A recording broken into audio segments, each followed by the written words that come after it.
Shalom teman-teman, Bapak Ibu sekalian, selamat malam. Ya, hari ini Selasa 9 Juli 2024 kita akan mulai pelajaran DI level 1 yang pertama dengan judul kehidupan kekal. Ya, sebelum kita mulai pelajaran ini, kita berdoa sama-sama. Kita berdoa. Bapa dalam surga, terima kasih buat waktu yang Tuhan berikan. Kami percaya kami hadir di sini ada rencana Tuhan buat masing-masing kami. Setiap kata-kata firman yang akan kami dengar, yang akan disampaikan itu bagaikan pedang bermata dua yang akan memberikan pengajaran, memberikan hikmat buat yang memberikan, men-sharingkan, dan buat yang mendengarkan. Roh Kudus yang baik, inilah saatnya kami mau dengar-dengaran, kami mau tunduk kepada firman-Mu, biarlah firman ini yang bekerja di tengah-tengah kami. Dalam nama Tuhan Yesus, kami berdoa dan mengucap syukur. Amin. Ya, Bapak Ibu sekalian, kita lanjut dengan pelajaran ini dengan judul kehidupan kekal. Nah, mau cerita tentang kehidupan kekal, dulu ya, pengalaman saya, pemahaman saya tentang hidup kekal itu nanti kalau kita udah gak ada di bumi ini, kita udah meninggal, wah baru di situ start tuh nanti kehidupan kekal setelah meninggal baru ada gitu. Tapi karena belajar di Keris tentu saja ya, jadi pengertiannya itu dapat dari situ gitu, bahwa hidup kekal itu bukan sekedar setelah meninggal baru kita nikmatin hidup kekal itu dengan harapan kalau udah lahir baru ya tentu saja surga kekalnya gitu bagi kita orang percaya ya.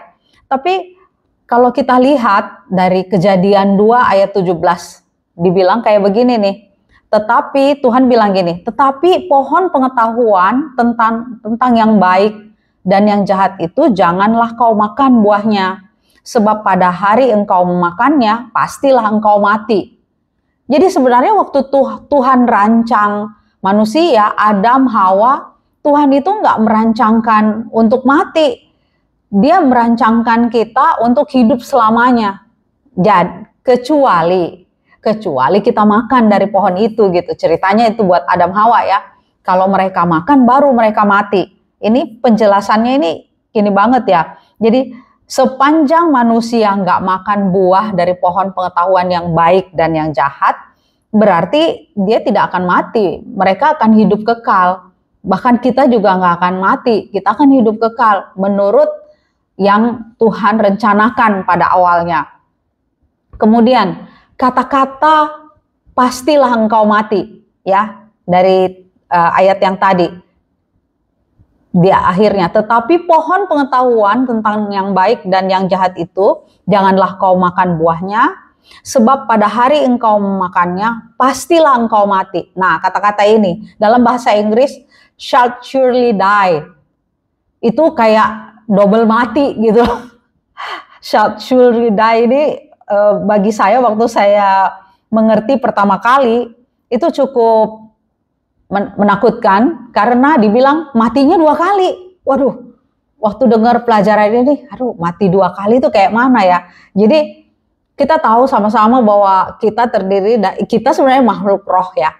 Makhluk roh punya jiwa, tinggal dalam tubuh gitu. Nah, jadi ternyata yang mati itu rohnya. Roh yang mati itu, yang itulah yang dibilang surely die. Itu dai yang pertama, roh kita mati karena dosa terputus dengan Tuhan.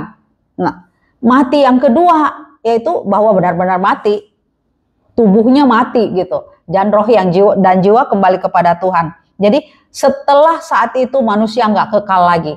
Sejak Adam dan Hawa jatuh dalam dosa, maka manusia nggak kekal hidupnya. Jadi sesungguhnya kalau pemahaman yang sekarang ya, bahwa kalau orang mati itu sebenarnya masih ada loh. Bukan dia nggak eksis ya, dia masih ada. Yang kembali ke Tuhan itu roh sama jiwanya. Nah, eksisnya di sana gitu.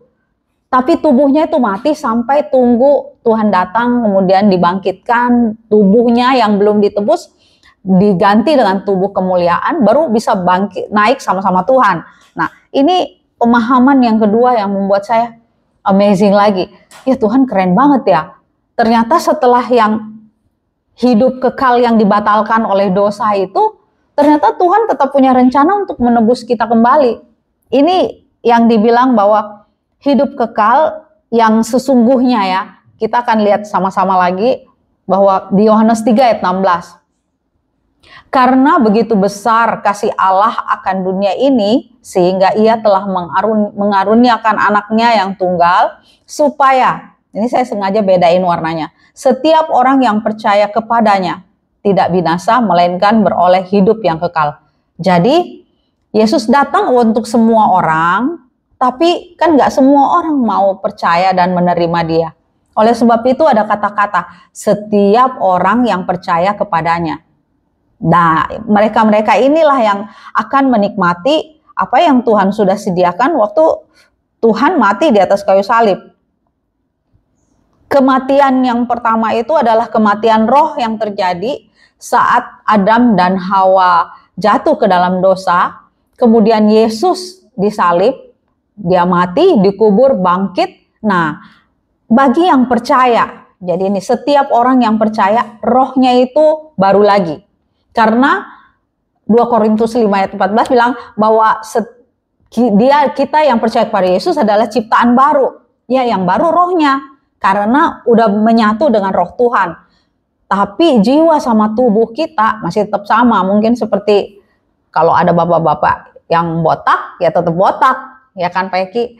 Jadi nggak berubah secara fisik gitu.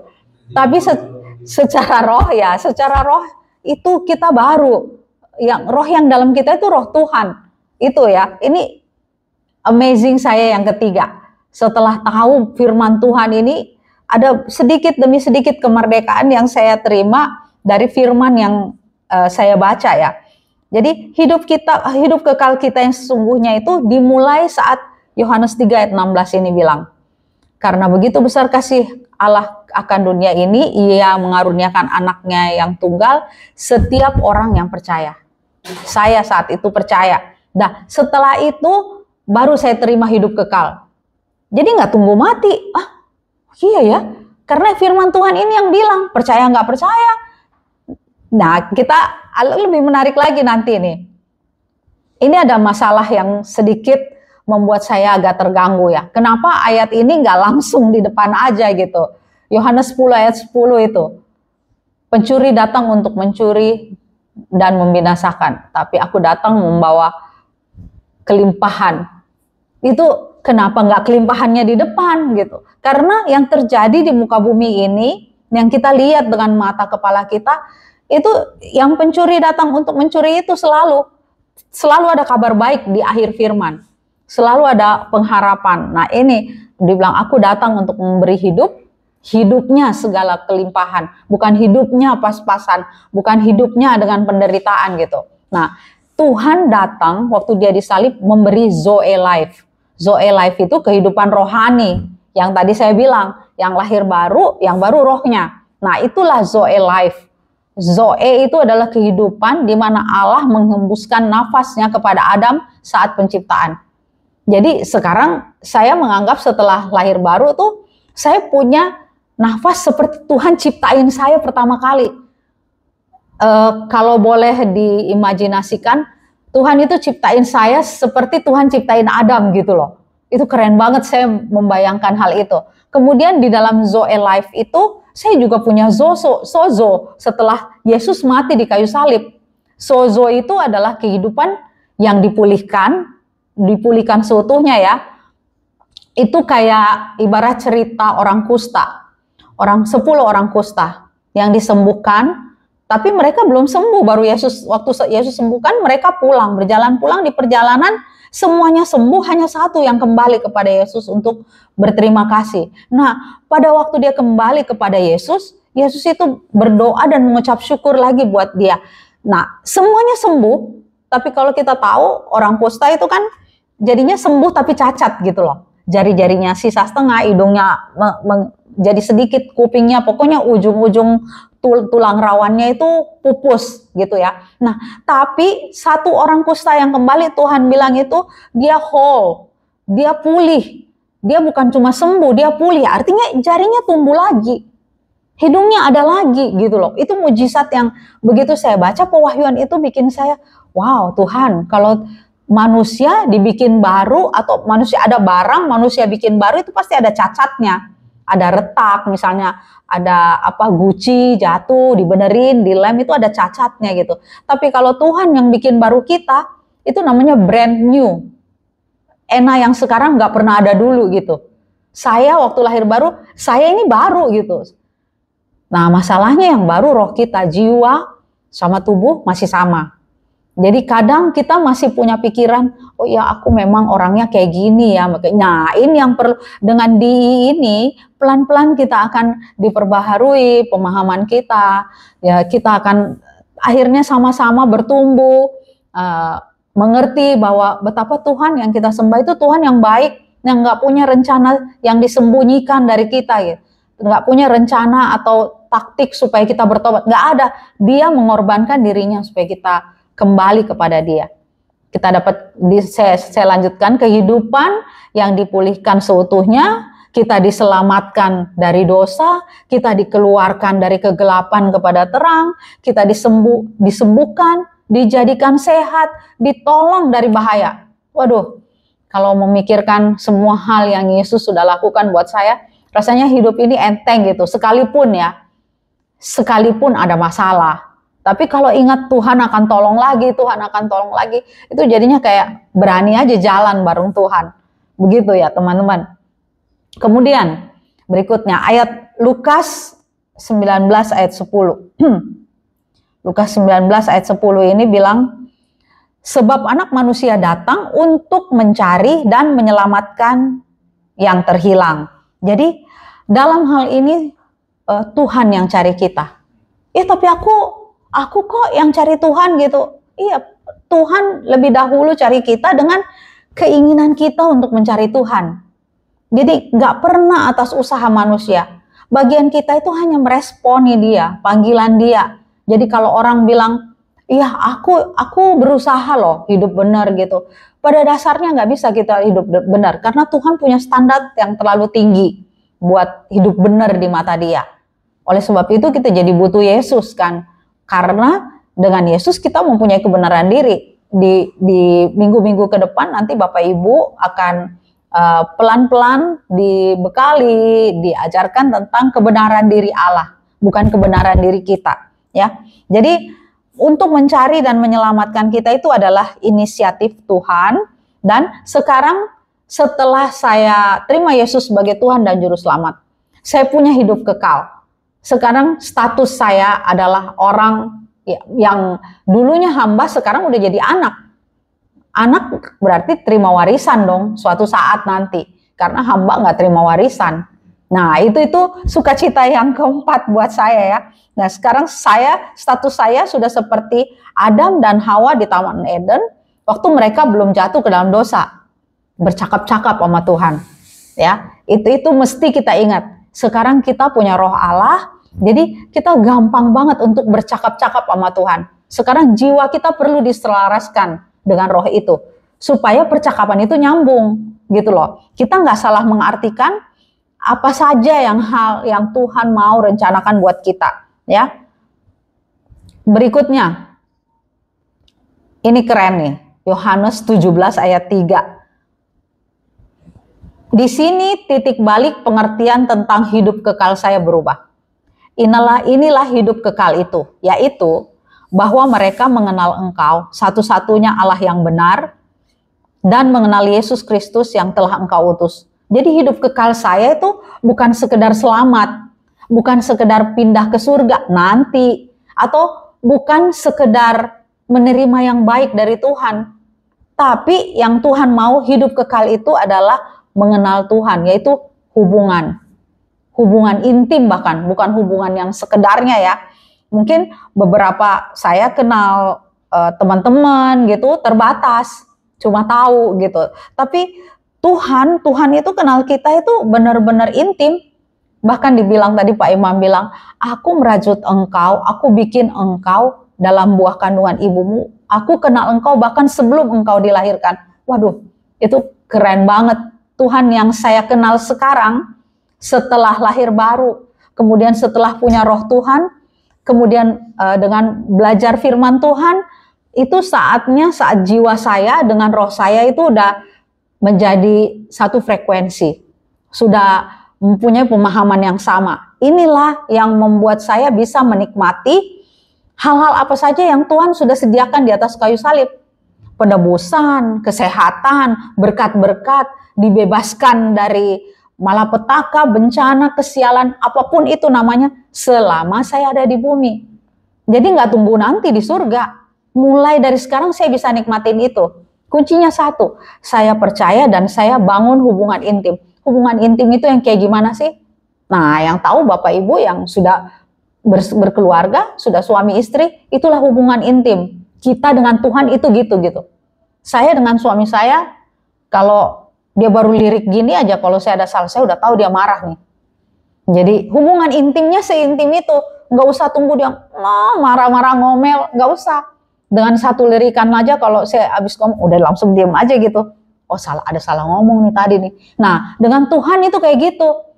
Nah pemahaman saya yang lama, Tuhan itu ngejewer gitu. Dengan apa? Sakit penyakit. Oh iya, aku bertobat deh karena aku sakit. Pasti ada yang sakit. Padahal enggak.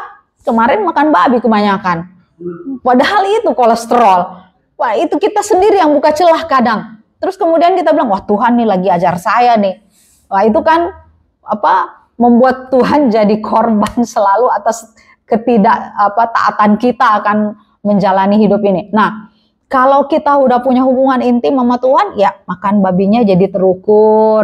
Jadi kita udah tahu gitu loh. Kita bisa punya hikmat untuk menjalani hidup ini. Ya, jadi ini saya suka. Hidup yang kekal itu adalah mengenal Engkau, yaitu Bapa, satu-satunya Allah yang benar, dan mengenal Yesus Kristus yang telah Engkau utus. Jadi setelah mengetahui tentang hidup kekal saya yang sesungguhnya, ini membuat satu hal lagi di hidup saya, jadi kayak berani jalanin hidup ini dan gak gampang menyalahkan Tuhan atas setiap hal negatif yang menimpa saya.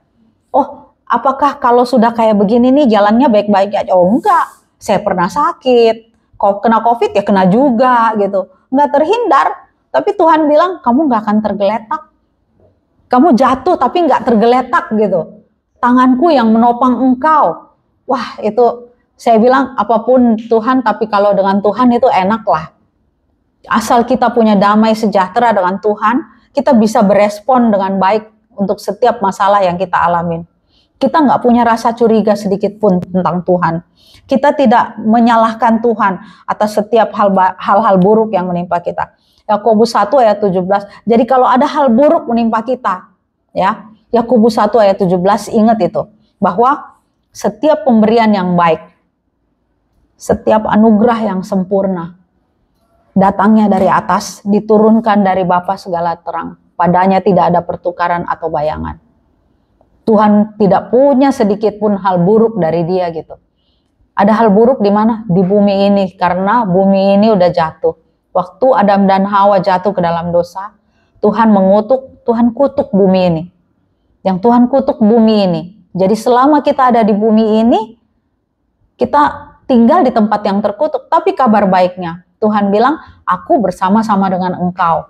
Jangan takut, percaya saja. Itu Tuhan ulang-ulang. Jadi setiap mulai takut, mulai nggak percaya, coba cari firman-Nya. Nah firman itu yang akan memerdekakan kita. Firman itu yang akan memberi kekuatan. Firman itu yang menuntun kita. Dibilang, kuasai dirimu, jadilah tenang supaya kamu dapat berdoa. Jadi kalau kita bisa menguasai diri, kita tenang, baru kita bisa melihat hikmat Tuhan turun. Kita berespon benar atas setiap masalah. Sakit penyakit udah jadi gak ada artinya. Kita udah tahu ada roh Tuhan, kita tinggal tengking itu dalam nama Tuhan Yesus. Karena firman-Nya bilang, 1 Petrus 2:24 bilang oleh bilur-bilurku, kamu sudah sembuh. Ini percaya aja. Jadi dibilang tadi, setiap orang yang percaya. Makanya dibilang kita ini orang percaya. Karena kita udah terima Yesus sebagai Tuhan dan Juru Selamat. Bapak Ibu, sekarang saya berharap kita semua udah punya pemahaman yang baru ya tentang apakah hidup kekal itu. Hidup kekal itu ya kita mengenal Tuhan satu-satunya Allah yang benar dan Yesus Kristus yang Dia utus buat kita menjadi pembenaran kita. Kita mau tutup, kita berdoa. Sebelum itu saya sebentar minta setiap hati kita mempersiapkan, mereview kembali apakah ada yang belum dimengerti. Boleh kita lanjut sebentar dengan tanya jawab ya. Kita berdoa. Bapa, terima kasih firman-Mu sudah disampaikan dan Engkau berkata bahwa setiap firman yang keluar dari mulut-Mu itu tidak akan kembali dengan sia-sia dan Ia akan melakukan. Kami percaya benih firman ini adalah berkualitas baik dan kami juga percaya hati kami adalah tanah yang baik sehingga benih ini boleh dapat tumbuh berkembang dengan baik. Dan itu akan menjadi kekuatan, menjadi pewahyuan bagi kami di saat-saat kami membutuhkan firman ini. Terima kasih Tuhan Yesus. Terima kasih Bapa yang baik. Terima kasih Roh Kudus. Sekarang kami mau membiarkan setiap hal yang buruk yang menghalangi firman ini bertumbuh untuk pergi dalam nama Tuhan Yesus. Dan setiap kata-kata firman ini, apapun yang kami katakan akan menjadi berkat buat orang-orang, menjadi pengajaran, menjadi penghiburan. Karena kami tahu bahwa Engkau adalah Bapa yang baik. Terima kasih Tuhan Yesus. Dalam nama Tuhan Yesus kami berdoa dan bersyukur. Amin. Amin.